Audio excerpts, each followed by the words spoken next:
안녕하십니까. 이어서 경남 뉴스입니다. 통영국제요트대회에서 올해도 사고가 발생했습니다. 이딴 사고로 작년에 이어 올해도 대회가 도중 취소됐는데요. 국민 세금 20억 원이 들어간 대회인데 제대로 된 안전점검은 없었습니다. 김소영 기자입니다. 요트와 멸치어선이 충돌해 한 명이 숨진 작년 대회. 올해는 요트끼리 충돌해 또 한 명이 숨졌습니다. 반환점을 돈 요트를 뒤따르던 요트가 뒤에서 들이받은 겁니다. 아시아 최대 규모라던 조직위원회 자랑과는 달리 이딴 사고로 대회는 2년 연속 경기 도중 취소됐습니다. 사고 당시 경기 수역을 줄지어 달린 요트가 120여 척.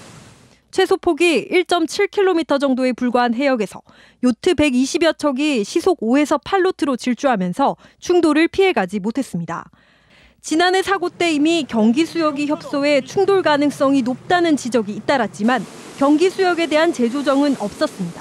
경기 수역은 저희가 국제적인 시합을 하기에 저희가 적합하고 더 큰 대회나 행사들도 연안에서 진행을 많이 합니다. 대회 개최에 매년 10억 원씩 20억 원의 세금이 투입됐지만 경상남도는 사고 예방을 위한 별도의 안전점검은 하지 않았습니다. 농가들이 다 분석을 해가지고 제안을 했기 때문에 그전까지 시행까지 우리가 여기서 답변을 하기는 어렵습니다. 해양 레포츠를 활성화하고 관련 산업을 육성한다며 국민 세금까지 지원해 열리고 있는 국제대회가 이딴 사고로 망신을 사고 있습니다. KBS 뉴스 김소영입니다. 경상남도 산하기관인 경남발전연구원이 도가 의뢰한 수억대 용역 보고서를 작성하면서 표절을 한 것으로 드러났습니다. 앞으로 경남발전연구원이 내놓는 보고서를 믿을 수가 있을까요? 송현준 기자가 보도합니다. 경남발전연구원이 경상남도의 의뢰를 받아 작성한 혁신도시 기업 유치를 위한 실행 방안 연구 용역 보고서입니다. 경남발전연구원이 2억 원을 받아 용역을 한 보고서인데도 군데군데 다른 보고서를 표절했습니다. 미니 클러스터에 대한 설명 부분은 농림수산식품부가 용역을 의뢰한 국가식품 클러스터 지원센터 기본계획 연구와 세 단락이나 완전히 똑같고 산학연 협의회가 필요하다는 정책 제언 부분도 농림수산식품부 연구보고서와 두 단락이 글자 하나 안 틀리고 같은 등 모두 6군데를 표절했습니다. 경상남도에서 1억 1,300만 원을 받아 작성한 지역균형 발전정책 추진 방향 보고서도 모두 13개 단락이 농촌경제연구원과 경기개발연구원 등 보고서를 표절했습니다. 수억 원의 도비가 지원된 연구 용역 과제에서 여러 군데에서 표절이 발견된 것은 연구 결과에 대한 신뢰를 떨어뜨린 겁니다.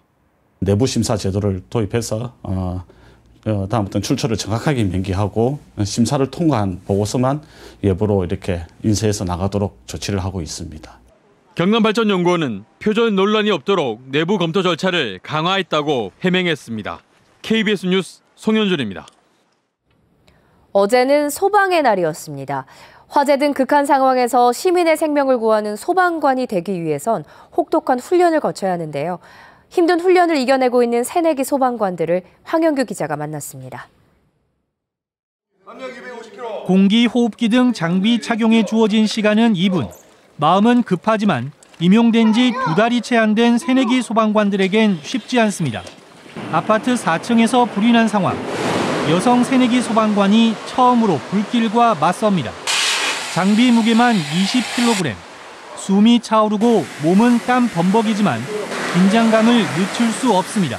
실제로 불을 꺼보니까 어떤 게 가장 힘든 것 같아요? 이 관창의 힘이 되게 무겁습니다. 그래서 불을 꺼야 하는 이 압박감 때문에 이 관창에 대한 무게감이 더 많이 느껴지는 것 같습니다. 계곡이나 건물에 고립된 사람을 구조하는 연습을 위해 로프에 몸을 맡긴 채 반복된 훈련을 하며 두려움을 떨쳐냅니다. 시민들이 불편하거나 다친 곳이나 위험한 일에 빠졌을 때 저희들이 달려가서 항상 안전을 지켜주는 그런 소방관이 되도록 하겠습니다. 화재 진압 때 자신의 생명을 지키는 훈련도 빼놓을 수 없습니다. 방화수건으로 얼굴을 가린 뒤 동료와 한 몸이 돼 소방호스의 의지에 길을 찾습니다. 칠흑같이 어두운 화재 현장에서는 이 소방호스가 구조자는 물론 소방관들에게 생명줄이나 다름없습니다. 127명의 교육생들은 넉 달간의 훈련을 끝내고 내년 1월 일선 소방서에 배치돼 시민의 안전과 생명을 지키는 진짜 소방관이 됩니다. KBS 뉴스 황현규입니다.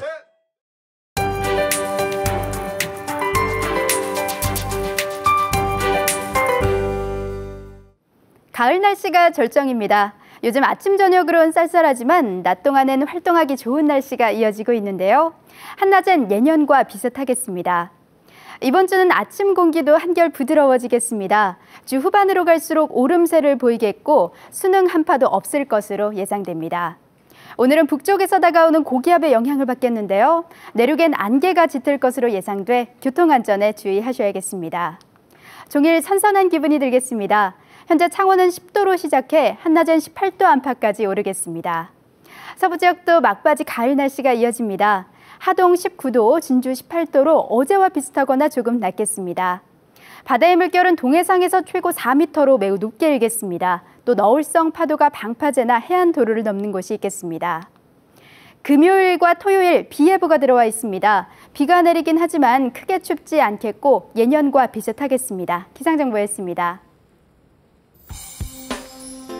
밀양시 보건소는 저소득 가정의 어린이들이 균형 잡힌 영양을 유지하도록 제철 과일을 공급하는 건강과일 바구니 사업을 펴고 있습니다. 거창구는 간벌목을 땔감으로 가공해 혼자 사는 노인들이 겨울을 날 수 있도록 70가구에 1톤씩 난방용으로 공급했습니다. 거제 소방서는 불조심 강조의 달을 맞아 소방 관련 유물 100여 점을 선정해 이달 말까지 해금강 테마박물관에서 전시회를 엽니다. 창녕군이 농림축산식품부 공모사업인 농촌유치지원사업에 2013년에 이어 두 번째로 선정돼 2018년까지 사업을 이어갑니다. 경상남도가 지방재정교육보조금으로 직접 누리사업비를 편성하는 것에 불법 여부를 두고 공방이 일고 있습니다.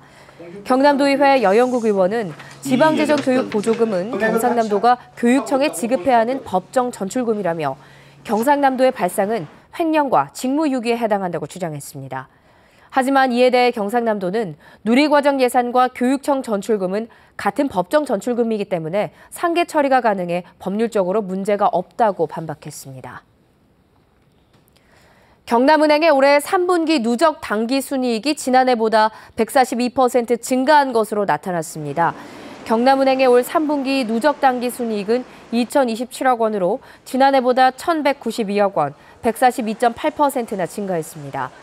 같은 BNK 금융그룹 계열사인 부산은행의 3분기 누적 당기순이익은 지난해보다 3.4%, 104억 원 감소해 2,951억 원을 기록했습니다. 8만대장경 판각을 주도한 것으로 알려진 하동 출신 정한 선생에 대한 관광 자원화 사업이 추진됩니다.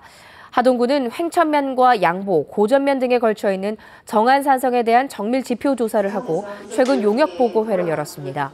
정한 선생은 하동 남해를 중심으로 8만대장경 판각 사업을 주도한 것으로 추정됩니다. 남해군이 보물섬 관광 실크로드 조성 사업을 내년부터 착수합니다. 보물섬 관광 실크로드 사업은 오는 2020년까지 국비와 도비 약 60억 원 등 총 92억 원의 사업비를 들여 남해군의 해완 경관을 조망하는 휴게시설과 체험시설을 구축하는 것입니다. 남해군은 보물섬 800리길 조성 사업과 연계해 미조면 가인포와 항도마을 일원에 첫 사업지를 조성하기로 했습니다. 구단 사상 첫 챔피언 결정전 진출을 노렸던 내셔널리그 창원시청이 플레이오프에서 아깝게 패했습니다. 창원시청은 지난 주말 창원축구센터에서 열린 경주 한수원과의 내셔널리그 플레이오프에서 연장 120분까지 가는 혈투 끝에 0대0으로 비긴 뒤 승부차기에서 5대6으로 아쉽게 져 챔피언 결정전 진출에 실패했습니다. 창원시청은 예산 삭감 등 어수선한 분위기 속에 리그를 시작했지만 후반기 11경기 연속 무패를 기록하는 등 정규리그 2위로 시즌을 마감했습니다. 삼천포 서울병원이 주관하고 KBS 진주방송국 등이 후원한 필리핀 해외 의료봉사 활동이 지난 5일과 6일 이틀 동안 현지에서 진행됐습니다. 필리핀 마닐라 케존시 파야타스 등 의료 환경이 열악한 지역 두 곳에서 봉사활동을 벌인 의료봉사단은 2,500여 명의 필리핀 주민을 대상으로 진료 활동과 함께 의약품 5천만 원어치를 전달했습니다. 한편 당뇨 족부 괴사 증상을 보이는 현지 주민 오스카 씨 등 2명은 다음 달 초순 삼천포 서울병원에서 고압산소 치료를 받을 예정입니다. KBS 뉴스를 마칩니다. 고맙습니다.